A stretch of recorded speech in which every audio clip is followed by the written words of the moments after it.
ఏంది పరిస్థితి RTC pre RTC తీసుకొచ్చినప్పటి నుంచి మీరు ఇప్పుడు చాలా ఇబ్బందులు పడుతున్నారు. అప్పుడు ఒక 1000 సంపాదించేవారు, ఇప్పుడు ఓన్లీ 500కు పడిపోయింది మీ యొక్క రోజువారీ కూలి. ఇప్పుడు ఏంది మళ్ళీ ఆటోలు తీసుకొచ్చే పరిస్థితి ఏంది? మీరు అసలు ప్రభుత్వానికి ఏం చెప్పాలనుకుంటున్నారు? సీఎం రేవంత్ రెడ్డి సార్కి ఒకటే చెప్పాలనుకున్నాం, ఫ్రీ ఎలక్ట్రిక్ ఆటోలు వెనక్కి తీసుకోవాలని కోరుతున్నాం. ఎందుకంటే ఆటో వల్ల మాకు ఊర్లో ఉపాధి లేకనే ఫ్రీ ఆర్టీసీ బస్సు రావడం వల్లనే హైదరాబాద్ వచ్చి ఒక 20 రూపాయలు 10 రూపాయలు ఎక్కువ వస్తాయని నడుపుకుంటున్నాం. ఇక్కడ దయచేసి ఈ ఆటోస్ వెనక్కి తీసుకోవాలని కోరుతున్నాం. ఏంది మరి పరిస్థితి? అంటే కవిత గారు ఇక్కడికి రాబోతా ఉన్నారు, మీరు ప్రభుత్వానికి ఏం వినిపించబోతున్నారు? మీరు డిమాండ్స్ ఏంటి? మరి మీ యొక్క సమస్యలు ఏం తిప్పబోతారు? మాకు కవితకు మద్దతు ఇవ్వడం వల్ల మాకు ఆటో డ్రైవర్స్కి అన్నది వెనకలే ఎవరు సపోర్ట్ లేక మేము ఈరోజు కవితకని పట్టుకొని ఇక్కడ రావడం జరిగింది. మాకు కూడా ఆటో డ్రైవర్లు ఇంతమంది ఆటో డ్రైవర్లకు కవితకనే సపోర్ట్ చేసింది. ఏ ఒక్క నాయకులు కూడా ఇట్లా ఫ్రీ ఎలక్ట్రిక్ ఆటోస్ వస్తున్నావని చెప్పి ఎవరు ఒకరు కూడా మాట్లాడిందే లేదు ఇంతవరకు అయితే. మరి ప్రభుత్వం వెనక్కి తీసుకునే ఛాన్స్ ఉంది, ఎందుకంటే ఫ్రీ ఆర్టీసీ పెట్టినప్పుడు మేము పెద్ద ఎత్తున రోడ్లపైకి వచ్చి ఆ ఫ్రీ ఆర్టీసీ కూడా బంద్ చేసుకోవాలి. ఎందుకంటే మేము అన్నాన్ని కోల్పోతున్నాం, మా కుటుంబాలు కూడా రోడ్ల పాలు అయ్యేటువంటి పరిస్థితులు ఉండబోతున్నాయి. ఫ్రీ ఆర్టీసీ వస్తే ప్రజలు ఎవరు కూడా మా ఆటోలు ఎక్కరని చెప్పేసి మీరు రోడ్లపైకి ఎక్కిరు. మళ్ళీ ఇప్పుడు ఆటోలు కూడా తీసుకురాబోతుంది ఫ్రీ ఆటోలు అని చెప్పేసి కూడా ఈ సమస్య వినిపిస్తా ఉంది. తర్వాత పరిస్థితులు ఏ విధంగా ఉండబోతుంది? మీ పరిస్థితి ఏంది మరి తర్వాత? మేము ఇంట్లో ఒక్కొక్క ఆటో ఈఎంఐలు 3-4 డ్యూ ఉన్నాయి, సీజింగ్లు వచ్చి పట్టుకుంటారు అని చెప్పి నైట్ పూట కూడా తోలిస్తున్నాము. అట్లాంటి పరిస్థితి ఉంది. కావాలంటే ఈ గవర్నమెంట్ వెనక్కి తీసుకోవాలని కోరుతున్నాం. నేను ఒక మహబూబ్ నగర్ డిస్టిక్ నుంచి చెప్తున్నా, ఆటో డ్రైవర్ శేఖర్ మహబూబ్ నగర్.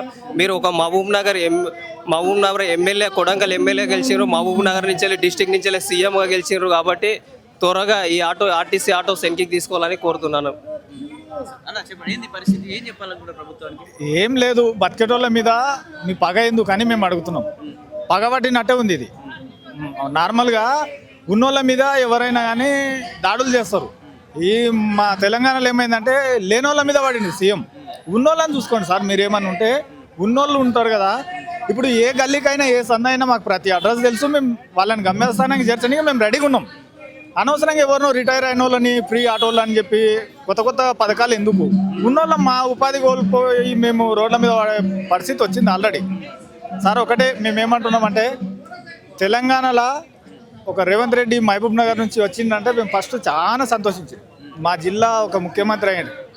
మీరు కింది స్థాయి నుంచి వచ్చినా అని అంటారు కదా సార్, కింది వాళ్ళ బాధలు అర్థం చేసుకోండి ఒకసారి. మేము ఎందుకంటున్నామంటే చేతులు జోడించి మొక్కుతున్నాం, మా జీవితాలతో ఆడుకోకండి, మమ్మల్ని వాడుకోండి, మేము పని చేయమని అంటలేం. మమ్మల్ని వాడుకుంటే మా సేవలేందో మీకు చూపిస్తాం, కానీ మా జీవితాలతో ఆడుకోవద్దు సార్.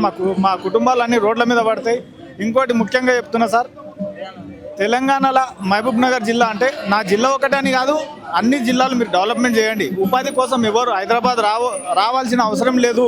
కొన్ని పెద్ద మేజర్గా సమస్య ఏముందంటే డిస్ట్రిక్ట్ వాళ్ళు రాకూడదని ఇక్కడ ఉన్న యూనియన్లు అంటున్నారు. డిస్ట్రిక్ట్ వాళ్ళు రాకూడదంటే మీరు డిస్ట్రిక్ట్లో ఉపాధి కల్పిస్తే మేము ఎందుకు వస్తాం? మా ఊర్లోనే మాకు పని ఉంటే మేము ఇక్కడ రాము, ఇంత దూరం రాము. మేమేమంటున్నాం సార్ అంటే కొంచెం ఆలోచించండి. మీకంటే మేము పెద్దోళ్ళం మేము కాదు, మేము మీ పిల్లలము. మీరు కింది స్థాయి నుంచి వచ్చిన మనిషి కాబట్టి మీరు అర్థం చేసుకుంటారని చెప్తున్నా సార్. మీరు సేవల్ని వాడుకోండి, కానీ మా జీవితాలతో ఆడుకోవద్దు సార్. అంటే ఎన్ని సంవత్సరాల నుంచి ఆటో నడుపుతా ఉన్నారన్న మీరు ఇక్కడ హైదరాబాద్లో? నేను డ్రైవర్గా అంటే 18 సంవత్సరాల నుంచే నేను driver, all in one driver. నేను టిప్పర్ తోలుతా, బస్సు తోలుతా, అన్ని తోలుతా. సరే ఒకరి కింద పని చేయడం ఎందుకు, మన సొంతంగా చేసుకుందామని చెప్పి నేను ఆటో తెచ్చుకున్నాను. ఈ ఆటో నాదే, ఇది ఎలక్ట్రిక్ ఆటో. సరే ఈ ఎలక్ట్రిక్ ఆటో ఇప్పుడున్న ప్రస్తుతానికి ఎలక్ట్రిక్ ఆటోలు బాగా నడుస్తున్నాయి. పొల్యూషన్ అది ఇది వద్దు గవర్నమెంట్కి ఎందుకు అని చెప్పి తెచ్చుకున్నా. దీన్ని కూడా డిస్ట్రిక్ట్ బండి నువ్వు వెళ్ళిపోవాలి అని అనే పరిస్థితి వచ్చింది.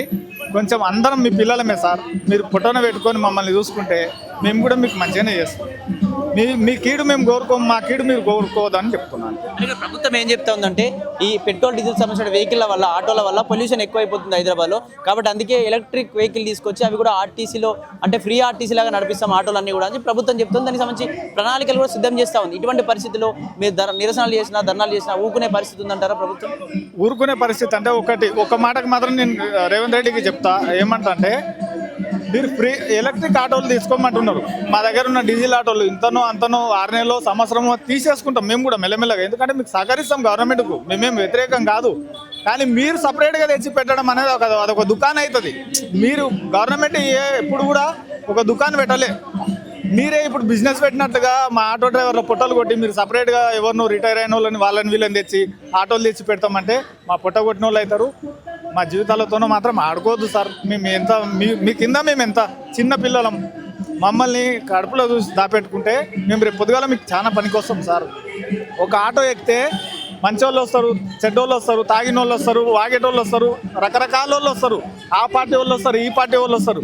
ఎవరికైనా మేము చెప్పేది ఏంటంటే పని చేసే గవర్నమెంట్ ఎట్లుంది అనేది ఫస్ట్ మమ్మల్ని అడుగుతారు. ఆటోలు ఎక్కిందంటే ఆ ఖాళీ టైం ఉంటుంది కాబట్టి చెప్పన్నా ఎట్లుంది, మీ దగ్గర ఎట్లుంది పాలన, మీ సీఎం ఎట్లున్నాడు అని అంటారు. మేము మీ గురించి కొంచెమన్నా మంచిగా చెప్పాలంటే మా దగ్గర మంచిగా ఉండండి సార్, మా జీవితాలతో ఆడుకోకండి. మీరు వెంటనే మీరు ఫ్రీ ఎలక్ట్రిక్ ఆటోలు ఏవైతే అంటున్నారో దానివల్ల మమ్మల్ని పెట్టుకోండి సార్.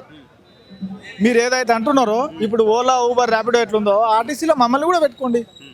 మేము పని చేస్తాం, సేవ అందిస్తాం అంటున్నాం. మేము వ్యతిరేకిస్తలేము. కొత్తగా ఏదో తెచ్చి పెడతా అంటే వద్దంటున్నాం. మేము మా జీవితాలు నాశనం అవుతాయి, ఇప్పటికే నాశనం అయిపోయినాయి ఫ్రీ బస్సులు పెట్టి. మా జీవితాలతో ఆడుకోవద్దని చెప్తున్నాం సార్, అంతే. ఎన్నో రోజులుగా కూడా ఫ్రీ ఆర్టీసీ వచ్చినప్పటి నుంచి ఆటో వాళ్ళకి చాలా ఇబ్బందులు పడుతూ ఉన్నారు.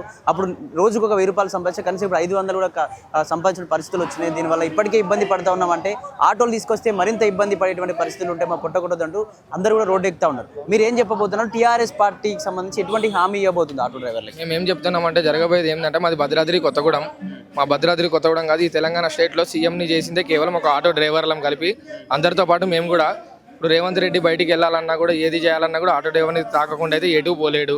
ఆయనకి ఏ సిగ్నల్ కాడ కూడా ఏముండదు. ఏ రోడ్ల మీద చూడు ఫోటోలు కొట్టేయడం. మాకు వచ్చేది 500 రూపాయలు వచ్చేది, దాంట్లో ఫోటోలకు చలానాలకు కొట్టేస్తున్నారు. మళ్ళీ ఫ్రీ బస్సు పెట్టేశారు. ఆ ఫ్రీ బస్సు పెట్టడం వల్ల మా ఇంట్లో ఏదైనా గొడవ అయినా, పిల్లలైనా, ఎవరైనా, లేడీస్ అయినా డైరెక్ట్ ఫ్రీ బస్ అని చెప్పేసి వెళ్ళిపోతున్నారు. మేము చెప్పేది ఒకటే, రేవంత్ రెడ్డికి డైరెక్ట్గా ఖండించేది ఒకటే. మాకు కావాల్సింది ఇప్పుడు ఎలక్ట్రికల్ ఆటోలు ఉన్నాయి, అది వాళ్ళకి ఇచ్చేది ఏదో మాకేమని చెప్పండి. మేము కూడా బతుకుతాం కదా, మాకంటే ₹1 వస్తుంది కదా. మేము చెప్పేది ఏంటంటే ఖండించేది డైరెక్ట్ చెప్తున్నాం. రేవంత్ రెడ్డి మంచి మర్యాదగా దయచేసి ఈ ఆటోలు అన్నది ఎలక్ట్రికల్ తీసేయకపోతే మాత్రం, ఇప్పుడు చూసింది మాత్రం కేవలం శాంపిల్. కవితక్క మా కోసం రోడ్డు మీదకి వచ్చి కూర్చొని ఈ రోజున ధర్నా చేస్తుంది అని అంటే ఆమె అర్థం చేసుకున్న ఒక తోటి ఆడపిల్ల కాబట్టి, అర్థం చేసుకుంది కాబట్టి, మా తల్లి లాంటిది, మా అక్క లాంటిది కాబట్టి నేను చెప్పబోయేది ఒకటే. రేవంత్ రెడ్డి గారు మీరు గద్దె మీద కూర్చున్నారని చెప్పేసి మీరు ఎన్ని మాట్లాడినా మాట్లాడొచ్చు, కానీ ఇక్కడ చూసుకుంటా కూర్చున్నది అయితే ఒక ఆటో డ్రైవర్ అయితే కూర్చోలేడు. ఎందుకంటే ఆయన ఇంట్లో కూర్చొని ఏదైనా తినగలుగుతాడు, ఏదైనా చేయగలుగుతాడు, ఆయన రాష్ట్రాన్ని పరిపించగలడు. కానీ రేపొద్దున మా అమ్మకి ఏదైనా ఆపద వచ్చింది అన్నా కానీ ఒక 500 కూడా రాలేని పరిస్థితిలో ఉన్నది మా బాధ. ఇప్పుడు చాలామంది చనిపోయారు, ఆటోలలో చనిపోయేటోళ్ళని చూస్తున్నారు, యాక్సిడెంట్లో చనిపోయేటోళ్ళని చూస్తున్నారు. కానీ దగ్గరుండి ఏ కారణం మాత్రం అయ్యేది మాత్రం రేవంత్ రెడ్డి అని చెప్పేసి మేము ఖండిస్తున్నాం. ఫ్రీ ఆర్టీసీ పెట్టినప్పుడు మీరు రోడ్లపైకి ఎక్కిరు, ఖచ్చితంగా ఆపేయాల్సిందే, మేము రోడ్డు పైన చనిపోతామని చాలా మంది ఆటో డ్రైవర్లు కూడా చనిపోయారన్న, చాలా మంది కూడా బయటకు వచ్చి చాలా కొంతమంది చనిపోయిన పరిస్థితులు ఉన్నాయి. కానీ ఇప్పుడు కూడా మళ్ళీ ఆ ఫ్రీ ఆటో తీసుకురాబోతుందని చెప్పేసి కూడా మళ్ళీ మాట్లాడుతుంది. ఇప్పుడు ఎటువంటి కార్యాచరణ ఉండబోతుంది, ప్రభుత్వానికి ఏం చెప్పాలనుకుంటున్నారు? మేము దయచేసి చెప్పేది ఏం లేదన్న, రేవంత్ రెడ్డి మీద మాకేం పగేం కాదన్న. మేము చెప్పేది ఏంటంటే మా ఆటో డ్రైవర్లు ఏంటంటే రోజుకి వచ్చేది మా అంటే 1000 రూపాయలు అన్న. ఆ 1000 రూపాయలలో 100 రూపాయలు పెట్టి 200 పెట్టి ఫోటోలో కట్టాల్సి వస్తుంది. కిలో ఇప్పుడు బియ్యం కొనుద్దామని అంటేనే 150 నుంచి 200 రూపాయలు ఉంది. ఆయన అర్థం చేసుకొని అయ్యే ఆటోకి ప్రతి ఒక్క డ్రైవర్ ఎవరైతే ఉన్నారో వాళ్ళకి సహకరించి దగ్గరుండి ఆటోలు ఇస్తే చాలా మంచిదని మేము అనుకుంటున్నాం. ఎందుకనంటే ఒక ఆంబులెన్స్ ఏ నైట్ పూట కష్టపడుతుందో ఒక ఆటో డ్రైవర్ కూడా అంతే కష్టపడిద్ది అన్న. ఇప్పుడు ఫ్రీ బస్సు పెట్టినావు, రేపు పొద్దున మీ ఇంట్లోనే ఒక ఆపద జరుగుతుంది. ఫ్రీ బస్ అయితే పోయి వాళ్ళ ఇంటికాని చేతి తీసుకురాదుగా, ఒక ఆటో డ్రైవరే కదా. నేను తోలబట్టి 12 సంవత్సరాలు అయ్యా, నేను ఎన్ని బాధలు పడ్డానో, ఎన్ని కిస్తీలు ఆగిపోయినాయో. నా ఇంటికి వచ్చి కిస్తీ కట్టేటోడు ఎన్ని మాటలు పడుతున్నా కూడా నేను దగ్గరుండి చెప్పుకుంటా, నేను దగ్గరుండి కట్టుకుంటున్నా. రేవంత్ రెడ్డి ఇస్తా అన్న మాటల్ని 12,000 ఏదో ఇస్తా అని చెప్పి అన్నారు, 12 అర్థమైందా, అవి ఇవ్వాలని చెప్పేసి మేము కోరుకుంటున్నాం.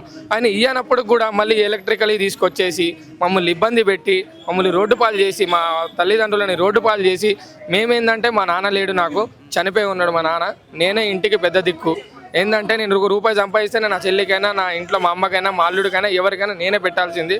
దయచేసి మీకు నేను ఒక మీడియా వార్త అందరికీ చెప్పేది, ఈ వార్త మాత్రం రేవంత్ రెడ్డి దాకా పోవాలని చెప్పేసి మేము దయచేసి, లేదు ఈయన ఇంతే చేస్తా, అవే చేస్తా, ఇవే చేస్తా అంటే రేపు పొద్దుగాల మేము కూడా పెట్రోల్ పోసుకొని తగలబడి స్టేజ్ దాకా అయితే తీసుకురావద్దని చెప్తున్నాం.